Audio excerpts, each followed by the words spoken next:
scrappy friends. I want to get on real quick today and do a little product review for you. I don't do these very often, but I thought that this would be nice and fun. One of the ladies in our community, Beth Solar, if you guys know her, she's on the Crafty Maven. She's also on she's on the Spiegel Mom Scraps design team with me, and I want to say she does a couple other things, but I'm not positive. So anyway, she has a Etsy shop, and so here's her link right there. And she has mixed media traveler's notebook inserts, and these are awesome. So if you guys are into mixed media and traveler's notebooks and stuff, this is a good place to look. So she sent me some stuff so I can share what I think about them, and I love playing around with mixed media, so this is a really fun way to just kind of like do some fun stuff, be creative, and traveler's notebooks are really popular right now. And so she has a few different sizes, and this is the main one for the mixed media. And if you look at it compared to, this is a Midori one, so this is an actual Midori brand. But if you look at it, it's basically the same size. It might be a little bit taller, but it's pretty much the same size. So it's very a generic size, and the paper is super thick. So there's definitely not as many like inserts as you would have, or pages as you would have like in like the Midori, and theirs are really, really thin compared to a lot of other brands that I've seen. So even like the Amy Tan brand of inserts that she has, because Amy Tan has some. I don't know if she made these or not, so I guess I shouldn't say that. But she might have made these herself. Anyway, so I got this at a class, and hers are thicker than the Midori ones, but they're just regular. So actually, it probably has around the same amount of pages. But so I will definitely say this is hard. It's hardier paper.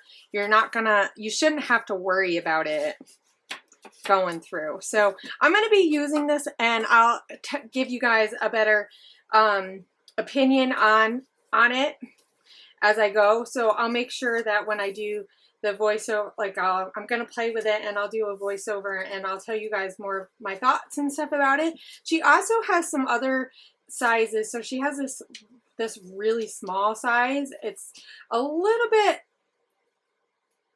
bigger than a 3x4, but that's roughly around the same size. I really like this.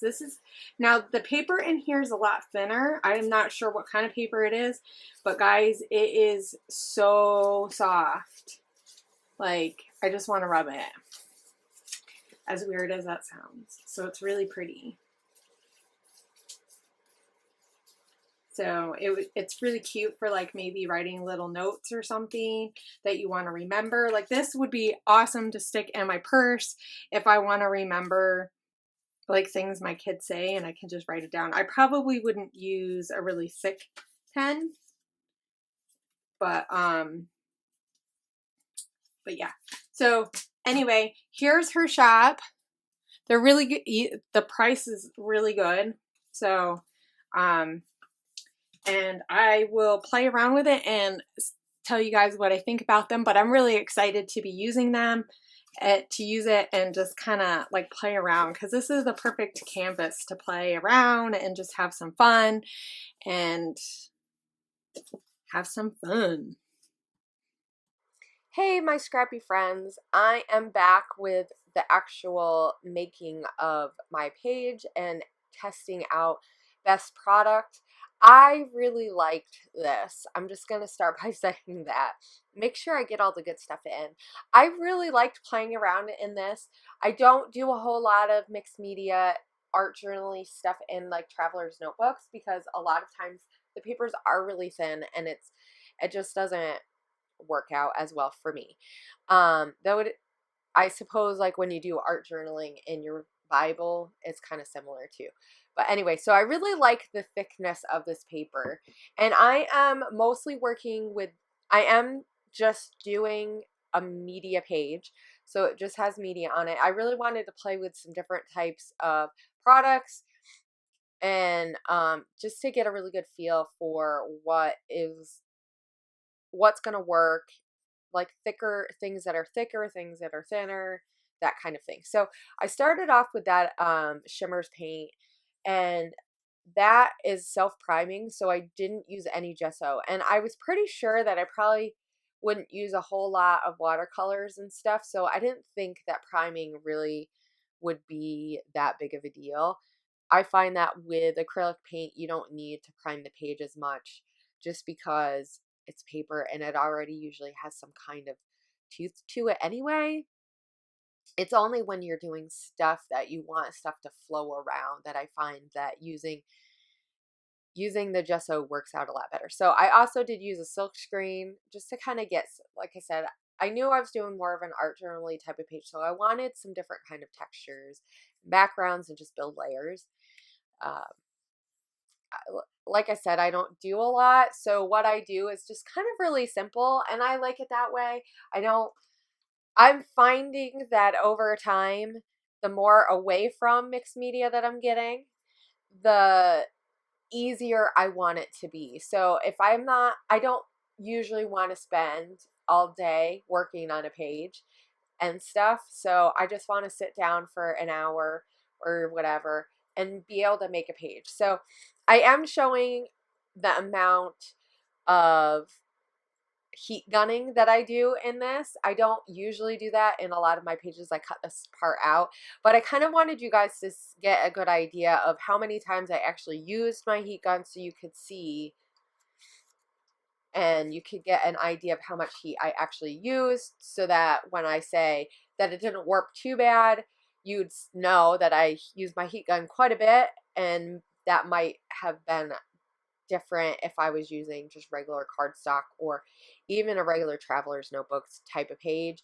Usually they're a lot thinner. So this is definitely more of like a watercolory type of page.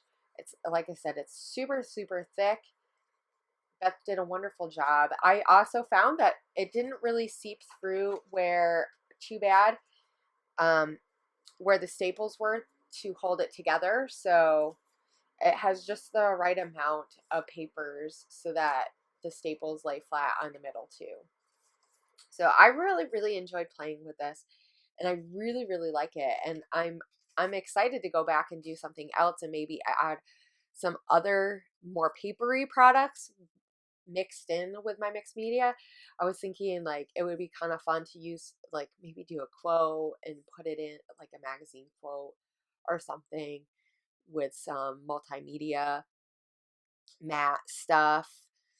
And I haven't done that. So I did take my palette knife and run those colors through really on the sides of the white. And then I'm building my flowers. These are based pretty closely to the Bella Boulevard Make Your Mark flowers that they have in their line. I did a layout that was pretty similar to this, and I thought that that would be a good place to start. So that's kind of just where my brain went. I'm really in the mood for spring to come. It's starting to warm up just a smidge here. And so I'm really wanting to see lots of color, which is partly why I did this spread like this. And I'm adding some of that because I don't want to waste that neon color, though I did mess up that one side near that top clip, but that's okay. No one's going to go back and say, oh. So, and I also found that like it didn't buckle that much more in the spots where I had thicker meaty, like this thicker acrylic paint and stuff, because I do like that. I like to be able to see the strokes or the marks that you make with your utensils, whatever you're using, a paintbrush, a palette knife, whatever. I like to see that. I like to see that texture. So right now I'm working on getting some different kinds of pens because I'm just going back and redrying because those splotches that I used with the palette knife are really thick.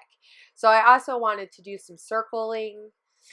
I will say that you can see on the other side, because I decided to not use that first page, but like go in so I could kind of get an idea of what it looked like on either side. And you can see a little bit of what I did on the other side as far as with the light goes. So you can see that there are circles, but I think if you added media to the page, that next page, you probably wouldn't notice it. So I noticed it more with my silver pen. It could just have been because of the paint was thicker or the type of paint, metallic paint that they used. But I'm also adding some of this inside the flowers. Now you couldn't see it where the flowers were, so it was just kind of where it was right on the paper. It might have soaked through the paper a little bit more too. But I mean, it's not so noticeable that you're like, oh my gosh, you know.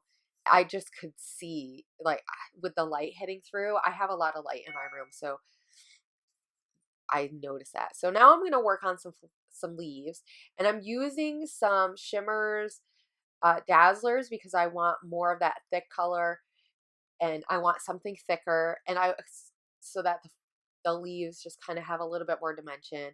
And I did do one off on the side just to kind of get an idea of maybe how I would want to do them. I do this sometimes when I'm not really sure, because I do this freehand.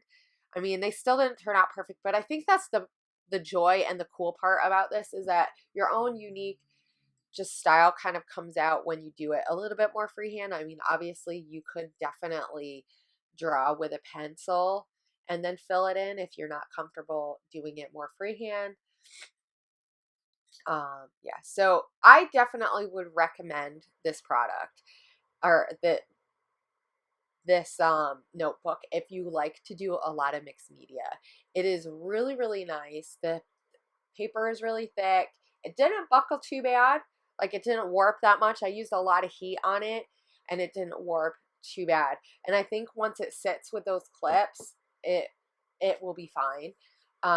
So I really enjoyed playing in this, and I'm like, thank you, Beth, for letting me try this out and stuff. Now I can't wait to go back and do another page, like I said, and add like maybe some pictures or something, and do something mixed with the media, and adding some paper and stuff. So I just went through and added some yellow in there, just for some different color and stuff. So I really like this. So I'm gonna use some watercolors in a minute also, and I use just a watercolor brush that has the water right in it. I find that when I'm doing that more calligraphy, or type of stuff, like handwriting, that I like to use the really thin watercolor brushes. That gives you a little bit more water, though it can give you a color that you weren't expecting as well. So know that I'm just hitting, like I said, I'm hitting it up again because I know I have a lot of paint, and the shimmers those dazzlers take forever to dry. So, but I'm really glad that I tried some different media, because it really did give me an idea of like what works really well with this. Even where I did the watercolor, I didn't think you could see that indentation or anything. It didn't seep through too much. So even the water didn't soak up into the paper too bad. I did have a problem with it like flowing as well, but that was probably more of my pen and user error. So yeah. And I did this freehand as well, and I am not the best word hand lettering person, so it is what it is. So I just said spring fever, and then on the other side I'm gonna add the year, and then I'm gonna make some flowers with watercolor that are similar. And I really like how that turned out. That was really fun using the watercolors. I think next time I might try to do some with just those flowers in watercolor on another page. I think that would be really fun. So I'm excited to keep using this, and I'll keep giving you updates. I'll make sure I have her link below so that you can go to her store and check out the notebooks that she has. They're a really good price, for what you get. And it, like I said, it's super sturdy, and it's really good if you like to use a lot of media and stuff. It's going to hold up for sure. So yeah. So thank you, Beth. I know I said that again, but I'm really excited about this and I really like it. So so here are some close-ups that you can see in the day with the light, now that it's a light. And I really enjoyed how this turned out, and I hope you guys check out Best Store, and I hope you keep your eyes peeled for some more mixed media type stuff. I'll see you guys later, and I hope you have a great weekend.